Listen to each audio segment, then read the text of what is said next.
Deepak builders end developers और निवृत्ति मोटकरी परिवार का एक्सक्लूसिव प्रोजेक्ट 3 लीव्स, ऊंची जीवन शैली का ऊंचा आनंद। For more details call 9823339180।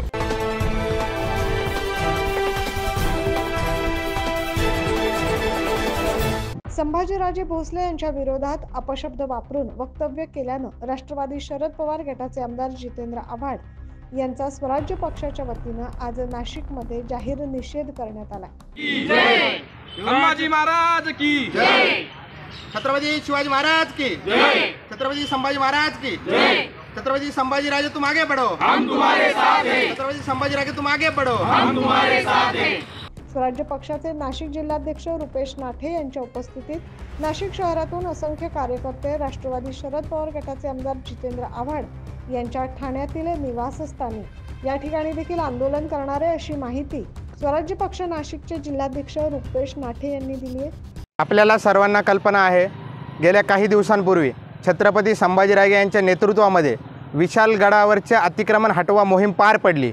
त्यानंतरच्या काळामध्ये अनेक लोकांनी चुकीच्या पद्धतीने छत्रपती संभाजीराजेंवरती टीका करण्याचा प्रयत्न केला, परंतु छत्रपती संभाजीराजे व त्यांचे सर्व आम्ही मावळे आम्ही फक्त आणि फक्त अतिक्रमण हटवण्यासाठीच ती मोहीम केली होती।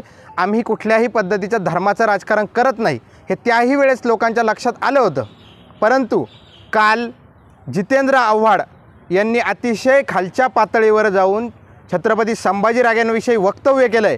हे वक्तव्य फक्त आणि फक्त लव जिहादचा विषय बाजूला टाकण्यासाठी आमच्या जवळच्याच जिल्ह्यामध्ये एका ताईवरती झालेली निर्गुण हत्या तिच्यावरचं लक्ष हटवण्यासाठीच केलं व महाराष्ट्र पेटला तर त्याकडचं लक्ष विचलित होईल अशा प्रकारचं वक्तव्य जितेंद्र आव्हाड यांनी केलं आहे।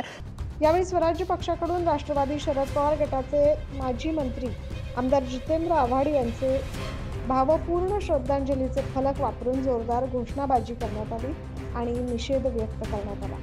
तसेच आमदार जितेंद्र आव्हाड यांनी संभाजी महाराज भोसले यांच्याबद्दल वापरलेला अपशब्द मागे घ्यावा, अन्यथा इथून पुढे आमदार जितेंद्र आव्हाड यांना महाराष्ट्रात फिरू देणार नाही असा इशारा देखील स्वराज्य पक्षाच्या वतीने देण्यात आला आहे।